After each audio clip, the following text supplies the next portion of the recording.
Good morning, everybody. Here we are on March the 27th, a Tuesday, and we're progressing in our reading of Joshua, and we are at this continuing with the allotments that the land is being divided up, and it's really sad, because there's there's this misunderstanding that God does everything for us. There's this thought that when we need help, we call out to Him, and He rescues us. And there's some situations where that happens, but more often than not, when the Lord blesses us, it requires work. He brings us into work. He promises to bless the work of our hands. He doesn't promise to spoil us. It's not like we live our life, and when we get in trouble, we call out to Him. We're co-laborers. And so when Israel was being brought into this land, he told them that He would go before them. And He did. And going before them doesn't mean that he cleared out the people. What He did is he placed a fear in the hearts of people, which prevented them from organizing themselves to be able to come together to attack Israel. And there was also times when the enemy was so great that the army of Israel by themselves could not destroy them. And so God would do things like rain hail down on them, and the scripture says that the hail killed more than the army of Israel. Times that He would cause the enemy to be confused and allow Israel to have the upper hand. So there are things that God does to assist us in what He's told us to do, what He has told us to do, not what we choose to do, but what He has told us to do. And when we're occupied with what He has told us to do, then He will bless us, assist us, help us to bring about the victory in those things. But we have this attitude that we just sit back. Now, there are times we have to understand, be still and know that I am God. There are times that He will have us sit on the bench while He does what He's going to do. But more often than not, He sends us out in His authority to have victory over those things. There are times that there are situations that are beyond us, that there's nothing we can do at all. And He rescues us in those situations. But most of the time, He's a good Father, and He assists us in what He's told us to do. But we have to work. Blessings bring work. That's how it works. Blessings bring work. He's not into spoiling children. He's not.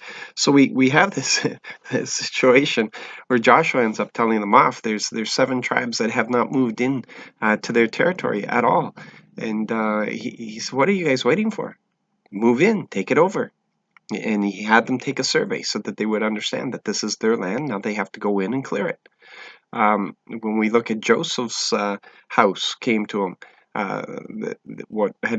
Joseph's house had been divided and became 2 tribes.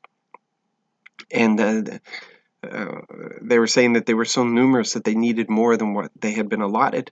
And Joshua said, yes, you are numerous. So because you are numerous, you can take over the land that has been given to you. And they were saying, well, no, we can't.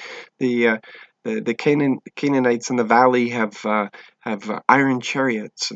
And Joshua turned around and says, and I am sure that you will remove the Canaanites with their iron chariots. Why? Because Joshua has seen what God has done. They've all seen. But Joshua and Caleb were cut from a different cloth, it seems. That when God says it, they act on it. When God says it, they believe it. When God says it, that's the promise that they stand on. And so He's looking at them and saying, listen, I'm not doing anything further for you. You were told to go and do this. Now go and do it. And God is with you. God will help you in this. If it's too much for you, then He will overcome the enemy. But you have to do it. You have to go in and clear it. It's like somebody who's been given a piece of land for farming, and they go and it's full of forest. And they say, well, I can't farm this. Clear the land. Do what you have to do. But make it farmable. It's been given to you. This is the gift that's been given to you. Land is a wonderful gift. Now, clear it and farm. So we've got to understand that these promises that have been given to us, we have to operate in those. We have to get off our butts and operate in them. We've got to move into them. We've got to have that faith to step in so that we can see that God is faithful, and then we can operate by trust. Once we see, then we just trust that He's a good God, and He'll continue repeating what He's been doing. Faith has to bring us to that place.